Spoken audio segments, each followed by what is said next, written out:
আমার মাসি আমাদের বাড়িতে 1 মাস থাকতে এসেছিলেন। সেই সময় মা বিভিন্ন প্রতিষ্ঠানের দর্শনে বেরিয়েছিলেন। বাবাও কাজে ব্যস্ত ছিলেন।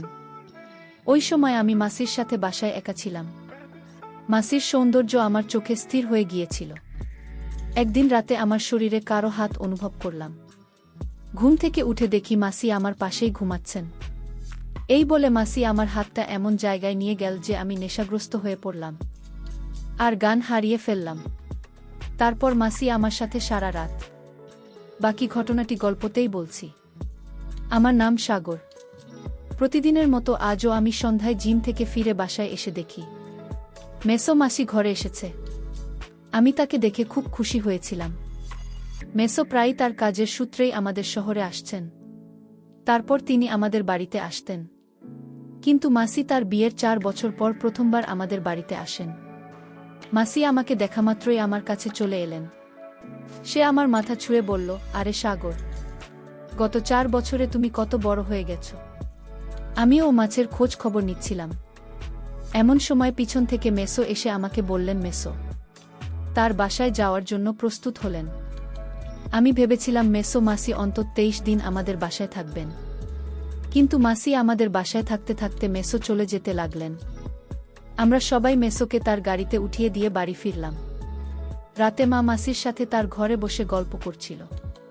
তারপর মাকে বাইরে ডেকে জিজ্ঞেস করলাম মাসি কেন ওর বাড়িতে গেল না। ওদের মধ্যে কি কোনো ঝগড়া হয়েছিল?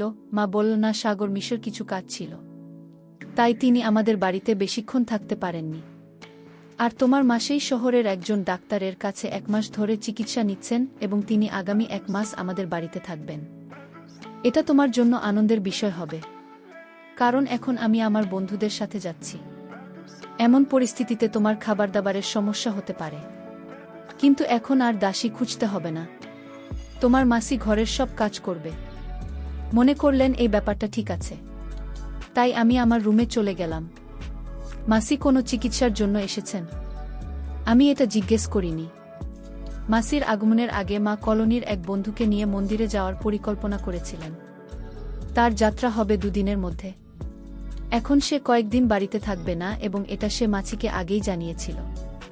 মাসি বললেন, তুমি কোনো চিন্তা না করে দর্শনে যাও দিদি, আমি ঘরের সব কাজ করব আর সাগরকে খুব ভালো করে দেখাশোনা করব। এরপর দিন পরিকল্পনা মাফিক মা তার বন্ধুদের নিয়ে ঘুরতে রওনা হলেন। তার যাত্রা ছিল 15 দিনে। আমার বাবা প্রায় তার পরিবহন ব্যবসার কাজে বাইরে থাকতেন এবং তিনিও গতকাল সকালে শহরের বাইরে চলে যান। এখন আমি মাছের সাথে বাসায় একা ছিলাম। মা বাড়ি থেকে বের হতেই আমাকে বারবার কল করতে লাগলেন। তিনি আমাকে নিয়ে খুব চিন্তিত ছিলেন। সন্ধ্যায় বাসায় এসে খাবার তৈরি করতে রান্নাঘরে যেতে লাগলাম। তারপর দেখলাম মাসি রান্নাঘর থেকে আমার খাবার নিয়ে বের হচ্ছেন। প্রতিদিন নিজের খাবার নিজেই রান্না করতাম। মা বলতেন, আমাকে তোমার খাবার ইত্যাদিতে একেবারে অন্তর্ভুক্ত করো না। তুমি যে খাবার চাও তা নিজেই রান্না করো। প্রতি সন্ধ্যায় আমি 2টা সেদ্ধ ডিম এবং স্যুপ খেতাম। কিন্তু আজ মাসি আমার খাবার আগে রেডি করে রেখেছিলেন। সেদিনই আমি প্রথমবারের মতো তৈরি খাবার পেয়েছিলাম।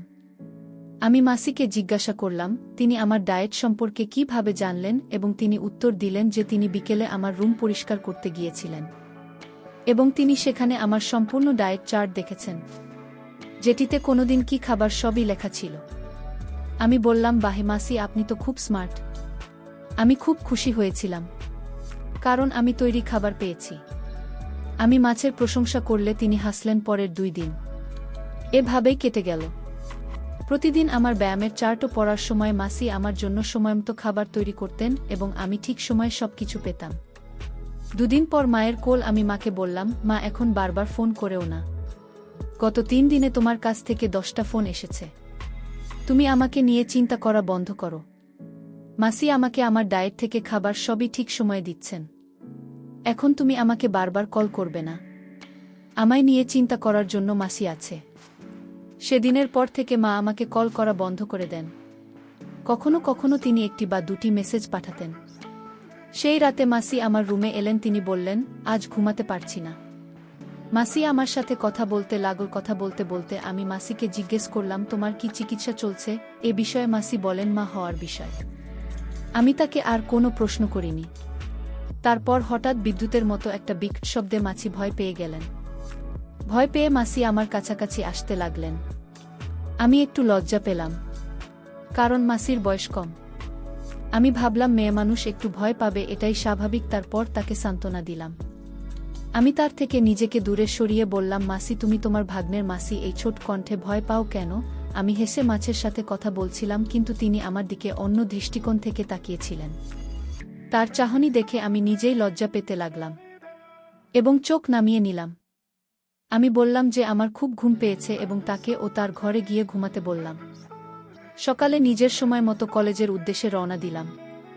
মাসি বিকেলে তার চিকিৎসার জন্য যেতেন। সেই রাতে আমি যখন আমার রুমের লাইট অফ করতে যাচ্ছিলাম, তখনই দরজায় জোরে জোরে টোকা পড়ল। দরজা খুলতেই মাসির সামনে আতঙ্কিত হয়ে আমার রুমে ছুটে এল। মাসি আমাকে দেখামাত্র ভয় পেয়ে শক্ত করে জড়িয়ে ধরলেন। এখন তো বজ্রপাতের শব্দ ছিল না, তাহলে তার ভয় পাওয়ার কি ছিল? আমি প্রথমে তার মাথায় হাত বুলিয়ে তাকে শান্ত করলাম। সে বলল, সাগর, আজ আমি দিদির ঘরে একা ঘুমাতে পারবো না। আমার অদ্ভুত অদ্ভুত চিন্তা আসছে। হয় তুমি আমার ঘরে ঘুমাও, না হয় আমাকে তোমার সাথে তোমার ঘরে ঘুমাতে হবে। আমি মাসিকে শান্ত করে জিজ্ঞেস করলাম, তুমি কিসের ভয় পেয়েছ?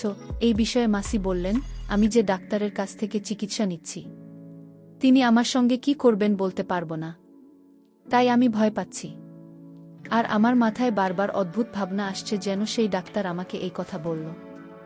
মাসির এত কাছে থাকাটা আমার মনে হয় অদ্ভুত চিন্তা নিয়ে আসছিল। জানি না মাসির কি হয়েছে, তার ভিতর মুখ কিছুক্ষণ আগেই দেখেছি, তাই বারবার ওকে নিজের থেকে দূরে রাখতে পারছিলাম না। তাই আমি ঘরের বাতি জ্বালিয়ে দিলাম। বাতি জ্বালাতে মাসি আমার থেকে দূরে চলে গেলেন। পরের দিন আমি আমার মাসির সাথে সেই হাসপাতালে গেলাম যেখানে তিনি চিকিৎসাধীন ছিলেন। আমি হাসপাতালের পরিবেশ তো আমার ঠিকই লাগে এবং ডাক্তার মাসিকে চিকিৎসা করতে লাগল। সে অনেক বড় মতো ছিল। মাসি আমাকে তার সম্পর্কে কেন এমন কথা বলছিল? মাসেই চিকিৎসা শেষ করে বেরিয়ে এল, তার মুখ বিষণ্ণ দেখাচ্ছিল। আমি যখন তাকে তার মুখ বিবর্ণ হয়ে যাওয়ার কারণ জিজ্ঞেস করলাম, সে বলল, কিছু না, আমি প্রতিদিন এই চিকিৎসা পেয়ে বিরক্ত হয়ে গেছি। মাসির বিষণ্ণ মুখ দেখে তাকে বললাম, চিকিৎসার কথা বাদ দিন, আজ আমি তোমাকে আমার সাথে সিনেমা দেখতে নিয়ে যাব।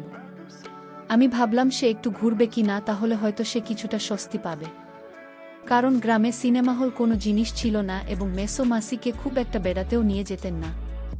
আমি এটা খুব ভালো করেই জানতাম, যত তাড়াতাড়ি সে শুনল যে আমি তাকে বেড়াতে নিয়ে যাচ্ছি, মাছির মুখ উজ্জ্বল হয়ে উঠুন।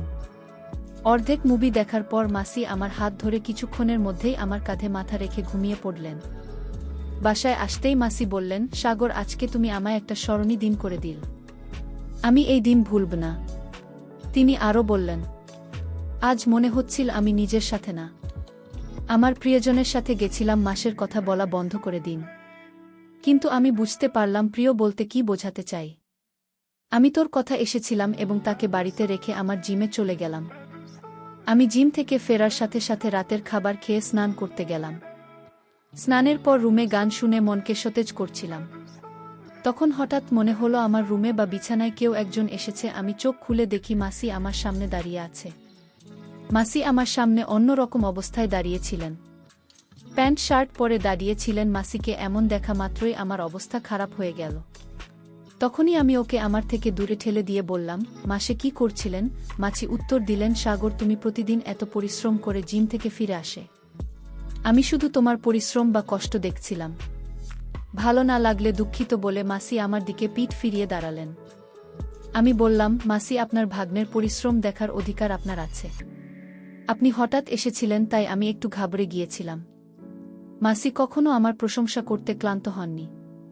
আমার প্রতি মাসির আচরণে হঠাৎ পরিবর্তন দেখে আমি ভাবতে লাগলাম আমি ওকে আমার রুম থেকে দূরে ঠেলে দিলাম। আজ রাতেও মাসি আমার রুমে এসেছিলেন এবং এবার তিনি সীমা অতিক্রম করলেন। তিনি আমার মায়ের একটি টি শার্ট পরে এসেছিলেন। আমি তাকে জিজ্ঞাসা করলাম, আপনি কোথায় যাওয়ার প্রস্তুতি নিচ্ছেন? এই বলে মাসি বলল, সাগর, তোমাকে কি সব শিখিয়ে দিতে হবে? যাই হোক, কয়েকদিনের জন্য আমার শ্বশুরবাড়ি যেতে হবে, সেখানে আমাকে বাড়িতে পড়তে দেওয়া হবে না। এখন যদি আমার ইচ্ছেগুলো পূরণ না করেই কবে করব? এই কথা বলতে বলতে মাসি আমায় জিজ্ঞেস করলেন, সাগর, তুমি আমাকে কেমন পছন্দ করো? আমি বললাম, তুমি খুব সুন্দর। আমি যখন তাকে বললাম, সে কত সুন্দর সাথে সাথে আমার দিকে এগিয়ে এসে বসল। মানুষের আচার আচরণ এখন আমার কাছে একটু অদ্ভুত লাগতে শুরু করেছে। আমি যখন ওকে ওর রুমে ঘুমাতে বললাম, তখন মাসি বললেন, আমি একা ঘুমাতে অভ্যস্ত নই। একা ঘুমাতে ভয় লাগে এই বলে সে আমার রুমে শুয়ে পড়ল। যখন তাকে মাছি আমার ঘরে ঘুমাতে শুরু করেছে, তারপর থেকে রাতে ঠিকমতো ঘুমোতে পারিনি। সেই রাতেও মাসে ঘুমের মধ্যে ঘোরাতে লাগলেন মাসির। এমন কাণ্ড দেখে সারা রাত মেঝেতে ঘুমাতে পারিনি। এভাবে আর কতদিন চলবে কিছুই বুঝে উঠতে পারছিলাম না। এখন আমার মনে হতে লাগল যে মাছির যত তাড়াতাড়ি সম্ভব তার বাড়িতে ফিরে যাওয়াই উচিত, কারণ দিন দিন তার দৃষ্টি আমার দিকে সংকীর্ণ হয়ে যাচ্ছিল। পরের দিন দুপুর 2টায় ঘুম থেকে উঠে রেডি হয়ে ঘর থেকে বেরিয়ে দেখি বাবা বাইরে। আমাকে দেখামাত্রই বাবা বললেন, সাগর উঠেছে, উঠতে এত সময় লাগার কিভাবে? আমি বাবার কাছে মাসির অভিযোগ করিনি। আমি তাকে মিথ্যা বলেছিলাম যে আমি রাতে সিনেমা দেখেছি, তাই দেরি করে ঘুমিয়েছিলাম।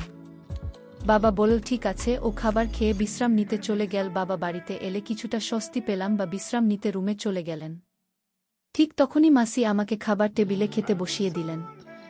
সে আমাকে এভাবে খাবার পরিবেশন করছিল যেন সে আমার নতুন বউ। কোনো রকমে মাথা নিচু করে খাবার খেলাম।